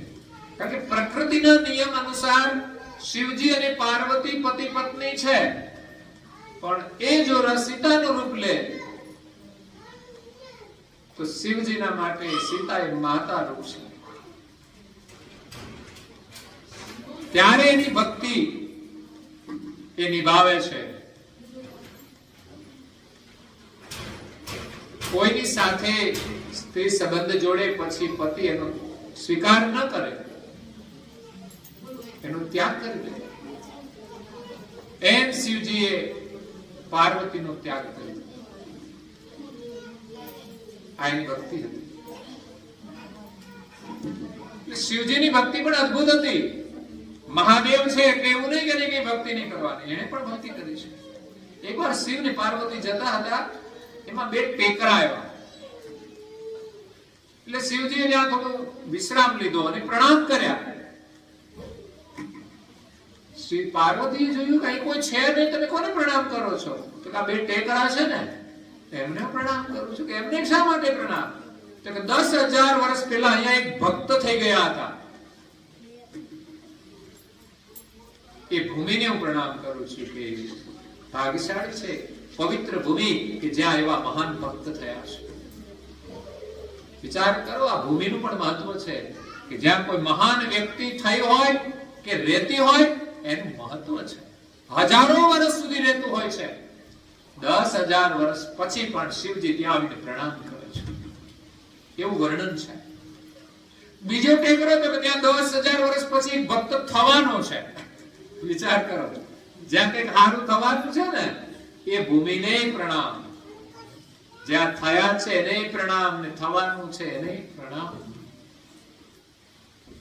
તેવા મહાદેવ એ પણ ભક્તોની ભૂમિને પ્રણામ કરે છે. એવી એની દ્રઢ ભક્તિ હતી. એવા શંભોનું નામ કરુણાસાગર બાપજીએ ભક્તિનો મહિમા સમજાવતા લખ્યું છે. આ દુનિયામાં જે કોઈ ભક્તિ કરી છે ને મહાન થયા છે. શિવજીને કેમ લોકો પ્રણામ કરે છે? તો એ પણ ભક્તિ કરીને વંદના કરે છે, ભક્તિને વંદન કરે છે, અને એ જ દેવો વંદનીય છે. રામની પણ ભક્તિ હતી, શિવની પણ ભક્તિ હતી, કૃષ્ણની પણ ભક્તિ હતી. સાંદીપની ઋષિના આશ્રમમાં જાય ને, ત્યાં એની સેવા કરે છે. એમ નથી કહેતા કે અમે તો ઈશ્વર છીએ, એનું જરાય અભિમાન નથી. બાલ્યાવસ્થાની અંદર જે ચેષ્ટાઓ કરી એ માતાને પણ એ વંદન કરે છે, ગુરુને પણ વંદન કરે છે. અને જ્યારે દુર્વાસાએ કસોટી કરીને એના ગુરુ હતા, ત્યારે રૂક્ષ્મણી અને કૃષ્ણ એને કહે છે તમે બે રથમાં જોડાઓ અને હું રથમાં બેસું, તમે ચલાવો. ત્યારે કૃષ્ણ અને રૂક્ષ્મણી રથ ચલાવે છે. એ હતા કૃષ્ણ. એમાં મહાદેવની ભક્તિ પણ અદ્ભુત હતી. કે કૃષ્ણનો જન્મ ગઈકાલે રાત્રે થઈ ગયો, ત્યારે તો કેટલા કલાકના થઈ ગયા? 12 કલાક થવા આવ્યા. એ જન્મોત્સવ ઉજવાય છે એના ઉજવાય છે. આપણે ઉજવણી કરીએ છીએ, સારું છે બધા, પણ સારા કામ કરજો, નહીં તો કોઈ યાદ કરશે. ઉત્સવ ઉજવવાનું મહત્વ છે કે આ વર્ષમાં આપણે શું સારું કામ કર્યું એની ખુશીમાં ઉજવવો જોઈએ. માત્ર મિત્રોને ભેગા કરીને હેપી બર્થડે કરવાનું નથી. મીણબત્તી ઓલવીને કે આ જેટલા જીવન એટલા તો ઓલવાઈ જ ગયા, અને ફૂંકો નથી મારવાની કેક કાપીને. એ ફૂંક મારીને થૂક ઉડાડીને પછી ખાવાનું બધા. દીવા પ્રગટાવો, જીવનમાં જેટલા વર્ષ જીવ્યા છે પ્રકાશમય થાય. અને એક મુખ્ય દીવો રાખો, એવા કોઈ વડીલોના હાથે પ્રગટાવો કે જેના જીવનમાંથી આપણને પ્રેરણા મળે અને નવું વર્ષ પણ આપણું એવું પ્રકાશમય થાય. કઈક નવી પરંપરાઓ શરૂ કરો. હા, કુદાકુદ કરીને ડિસ્કો કરીને નથી ઉજવવાના. સભ્યતાથી ઉજવો, વંદન કરીને ઉજવો. માતા પિતા હોય ને પ્રણામ કરો એ દિવસે. મિત્રો આવ્યા ને બધાએ એના માતા પિતાને પ્રણામ કરવા જોઈએ કે આપણે મિત્રની જન્મદિવસની ઉજવણીમાં આવ્યા છીએ, કે આપણને એવો મિત્ર મળ્યો છે. એ મા બાપને પણ પ્રણામ કરો, બધા જ પ્રણામ કરો. પણ અત્યારે તો બધી નવી જ પરંપરાઓ આવી છે.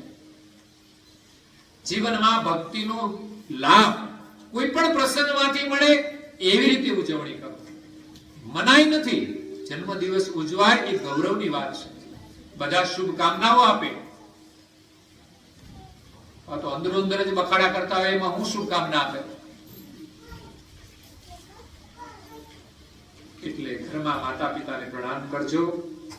સારું પુસ્તક હોય તો અધ્યયન કરજો.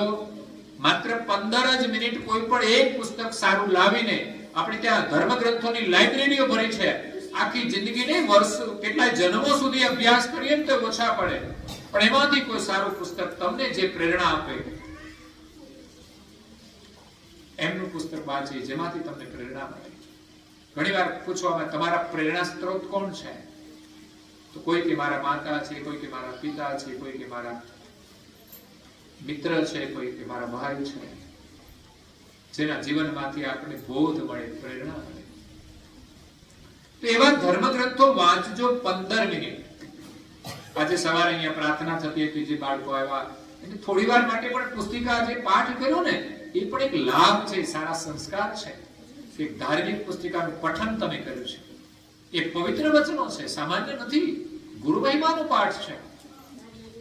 એ આપણા સ્મરણમાં આવે એ બાળકો ભાગ્યશાળી છે, એના માટે આ બધું કરવામાં આવે છે. એટલે ઘરમાં 15 મિનિટ માટેની પ્રાર્થના પણ કરજો. ઉઠીને સીધા ખાવાનું, ટીવી જોવાનું એવું બધું નહીં. આપણા ઘરમાં પિક્ચરોના ગીતો નથી સાંભળવાના, આપણે ભજનો સાંભળવાના છે. આપણા ઘરમાં ભજન વાગવા જોઈએ. આપણા બાળકોને ખબર હોય કે આને ભજન કહેવાય, અને ભજનમાં રુચિ હોવી જોઈએ. અને ભજન સાંભળતા સાંભળતા કોઈ ભજન એને ગમી જાય, એ ભજન એ ગાતા થઈ જાય. ઘણા બાળકોને ભજન આવડતા હોય છે. હું તો નાના નાના કલાકારોને ભજન ગાતા જોઉં ત્યારે ખુશ થઈ જાઉં કે આટલી ઉંમરમાં એને આ ભજનના સંસ્કાર મળ્યા છે. એના પૂર્વજન્મના સંસ્કાર છે ને એના માતા પિતાના સંસ્કાર છે. એટલે તમારું અને તમારા મા બાપનું ગૌરવ તો સારા કાર્યની અંદર છે કે તમારા ઘરમાં તમે સવારે વહેલા ઉઠી નાહી ધોઈને પૂજા પાઠ કરતા હશો. તમારા સગા આવશે ને એની નોંધ લેશે કે આ ઘરના બાળકો સંસ્કારી છે. એના જ્યારે સંબંધ કરવાના હોય ને ત્યારે સંસ્કારની નોંધ લેવાશે કે ના, એમની સાથે અમારે સંબંધ કરવો છે. જે માતા પિતાને પ્રણામ કરતા, કપાળમાં તિલક કરવું એ પણ સંસ્કાર છે, શરમાતા નહીં. અત્યારની માતાઓ બાળકોને કાળા ટપકા કરે પણ તિલક ના કરી આપે. તમારે કરવું જોઈએ અને બાળકોને પણ કરી આપવા છે. કંકુ અને ચંદન આપણા માટે, તિલક માટે 2 દ્રવ્ય છે જે આપણને શીતળતા પ્રદાન કરે. તો થોડું ધ્યાન પણ કરજો, મેડિટેશન. અત્યારે તો યોગના માધ્યમથી એનો પ્રચાર ઘણો થાય છે. ઘણા યોગ કેન્દ્રો પણ ચાલે છે, ધ્યાન કેન્દ્રો પણ ચાલે છે. તો એમાં જશો તો તમને શાંતિનો લાભ મળશે. એટલે થોડી થોડી પ્રવૃત્તિ આપણે બધાએ કરવી જોઈએ. ઘરમાં આપણે ઈષ્ટનું સ્થાન હોય છે, દરેકના ઘરમાં ઈષ્ટની સ્થાપના હોય છે. શા માટે? કે આપણા ઘરમાં ભગવાનની પૂજા થવી જોઈએ. ભગવાનની પૂજા થવી જોઈએ એના કરતા દરેકે પૂજા કરવી જોઈએ મહત્વનું છે. કોઈ સભ્ય બાકી ના હોય કે જે ઘરમાં પૂજા ન કરતું હોય. પૂજન કરીને કપાળમાં તિલક કરો, થોડી પ્રાર્થના કરો, આરતી કરો, અને થોડું મંત્ર આપ્યો હોય તો મંત્રનું સ્મરણ ધ્યાનમાં બેસીને કરો, અને એક થોડું ધર્મ ગ્રંથો અધ્યયન કરો. જીવનમાં મોકો મળે તો કોઈની સેવા કરી લેજો, થોડું સ્મરણ કરજો, થોડું ધ્યાન કરજો. જીવન સફળ થઈ જશે, જીવનનો મહિમા સમજાઈ જશે. તો આજે સદગત આત્મા છે, શું નામ છે? હીરાભાઈની પાવન સ્મૃતિમાં એમના સુપુત્ર પ્રમોદભાઈ, એમના પરિવારજનોની હાર્દિક ભાવનાથી એક જ દીકરો છે, દીકરાને પાછી 3 દીકરીઓ છે. દીકરાના મૂલ્ય જેટલો પ્રેમ દીકરા પ્રત્યે એટલો જ પ્રેમ દીકરીઓ પ્રત્યે રાખવાનો છે. બાકી પ્રારબ્ધ પ્રમાણે જે મળે, આપણો પ્રારબ્ધ સારું હોય તો દીકરીઓ પણ આપણા માટે દીકરાનું કામ કરી શકે છે, માતા પિતાની સેવા કરી શકે છે. દીકરીઓમાં પણ હમદર્દી હોય. એક જ દીકરી હતી, વિદેશમાં ગઈ, ત્યાં એમને સારી જોબ મળી ગઈ. માતા પિતા દેશમાં હતા, તો સમય જતા પિતા બીમાર થઈ ગયા અને મૃત્યુ થયું. તો દીકરી પરદેશથી આવે છે અહીંયા. જોયું તો કે ભાઈ માતા એકલા જ છે, તો હવે મારે અહીં રહેવું પડશે. તો જોબ છોડીને આવી. આ છે ભાવના. પરદેશ છોડ્યું છે, એની જોબ છોડી છે અને અહીંયા રહે છે. પછી એમના લગ્ન કરવાના હતા, એટલે સંબંધો જોડવાના હતા. તો ઘણા બધા છોકરાઓ આવે, છોકરીનું એજ્યુકેશન જોવે, એમનું ટેલેન્ટ જોવે, એના સંસ્કાર જોઈને તમે તે હા પાડી દે. પણ છોકરી પાછા એના પ્રસ્તાવો રજૂ કરે કે ભાઈ લગ્ન કરવા માટેની મારી શરત છે. તો દીકરી જેવી શરત મૂકે ને તરત જ પેલા ના પાડી દે. દીકરાની શરત એની મંજૂર છે, પણ દીકરીની શરત એમને મંજૂર નથી. એની શરત એ હતી કે મારી માં જીવિત છે ત્યાં સુધી લગ્ન થશે તો મારી માં પણ મારી સાથે આવશે. અને તો હકીકત છે. ખરેખર દીકરીનું મૂલ્યાંકન કરવું જોઈએ કે આવી દીકરી તો જોવા ના મળે, કે એમને કોઈ બીજો વારસમાં છે નહીં, તો કોણ એનું? દીકરી જ છે. કાં તો એમને ત્યાં રહેવું પડે, અને કાં તો એને લઈ જાઓ તો માતા એમની સાથે રહેશે. તેવા મૂર્ખ દીકરાઓ છોકરાઓ હશે તો ના પાડી દીધી છે. એમ કરતા કરતા એની ઉંમર થઈ ગઈ, 30 વર્ષ ઉપર જવા માંડ્યા. એટલે છોકરીએ નિર્ણય કર્યો કે હવે મારે આ ગ્રહસ્થ જીવનમાં પ્રવેશ નથી કરવો, કારણ કે લોકો સ્વાર્થી છે. અને પછી એની માતા રહી ત્યાં સુધી એની સેવા કરીને પછી એને સંન્યાસી જીવન અપનાવ્યું. તો ક્યાં એનું પરદેશનું જીવન, પણ એની અંદર સંસ્કાર એ હતા કે માતાની સેવા કરવા, પિતાની સેવા કરવા, એના માટે જે કંઈ કરવું પડે એ બધું બલિદાન આપીને એમણે કાર્ય કર્યું. તો એને જીવનમાં ભગવાનને પામવાનો શ્રેષ્ઠ માર્ગ મળી ગયો, જે કદાચ વિદેશમાં રહીને પણ એ લાભ ન મળી શકે. એટલે જીવનમાં અભ્યાસ કરવાનો અને પરિવાર છે એનું મૂલ્ય કરવાનું છે. આજે સદગત આત્મા હીરા દાદા એની પાવન સ્મૃતિમાં એમના પરિવારજનોએ સદગત આત્માની શાંતિ માટે સત્સંગ પારાયણ કરીને સાચા અર્થમાં શ્રદ્ધાંજલિ અર્પણ કરી છે. એટલું જ નહીં, સાથે સાથે એમના પિતાના અને દિવ્ય પરમ ગુરુના આશીર્વાદ મેળવ્યા છે. આવા પુણ્ય કાર્યથી એના પિતા પણ પ્રસન્ન થશે, એના પણ એને આશીર્વાદ છે, એની સદગતિ થશે, એના પણ આશીર્વાદ છે. અને અહીંયા પરમ ગુરુના સત્સંગનો લાભ લીધો છે, પરિવારજનોએ, સગા સંબંધીઓને પણ આપ્યો છે, એનું પણ એક પુણ્ય છે. એ પરમ ગુરુના આશીર્વાદ એના પરિવારને બધાને સિદ્ધ કરશે. પરમ ગુરુના શરણમાં પ્રાર્થના છે, સર્વત આત્માને એમના સાનિધ્યમાં નિવાસ આપે, પરમ શાંતિ આપે અને પુનઃ માનવનું જીવન આપે અને એમનું શરણ આપે. આજનું પુણ્ય સત્સંગનું એ સદગત આત્માને પરમ ગુરુનું સાનિધ્ય પુનઃ માનવ જીવનમાં પ્રાપ્ત થશે. અને તમે તો નિષ્ઠા છે, કર્યું છે, એટલે એમની તમારા ઉપર તો કૃપા છે, પણ વિશેષ કૃપા માટે થોડા નિયમો પાળજો, એની સાક્ષાત અનુભૂતિ થશે. પરમ ગુરુની દીક્ષા વિધિ હોય તો મંત્ર મળે તો મંત્રનો જપ કરો. પરમ ગુરુનું રોજ પૂજન, આજે જે કરાયું એવું પૂજન કરો. સવાર સાંજે આરતી, દર્શન કરો. બાળકોને પણ આ સંસ્કાર આપજો. શિક્ષાની અંદર અને પરમ ગુરુના જે ગ્રંથો છે ને 15 જ મિનિટ વાંચવાનો નિયમ લઈ અને અધ્યયન કરજો. જેટલું સમજાય તેટલું. પણ પરમ ગુરુની કૃપા તમારી સાથે રહેશે, તમારી અંદર જ્ઞાનનો પ્રકાશ થશે.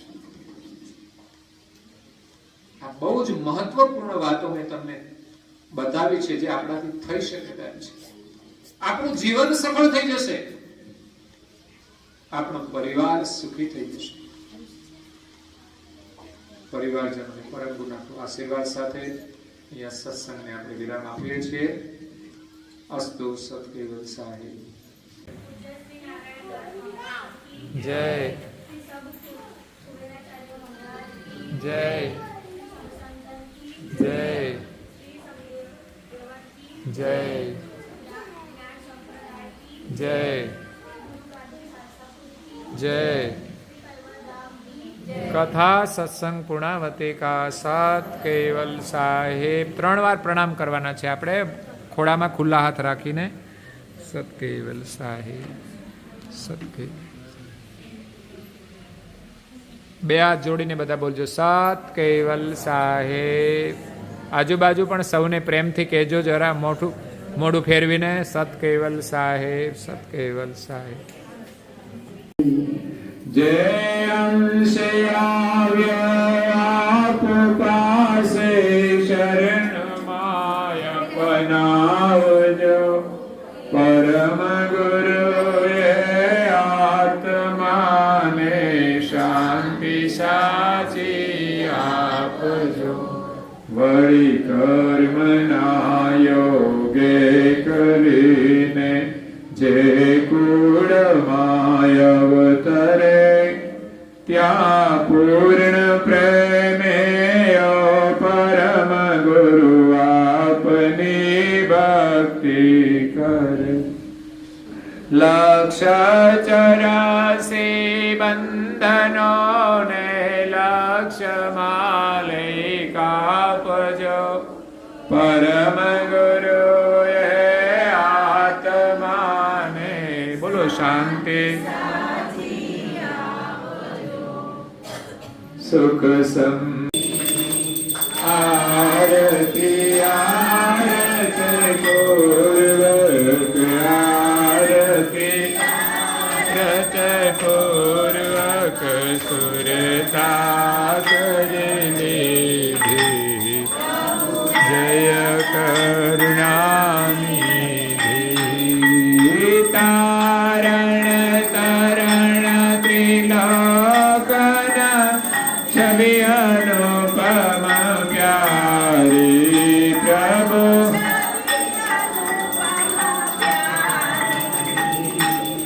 અનેક જનોની અરજી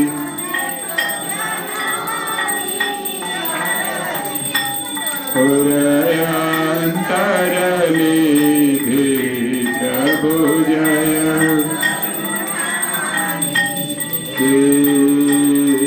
અખંડ અનાદિ પદની જળ સહી દીધી.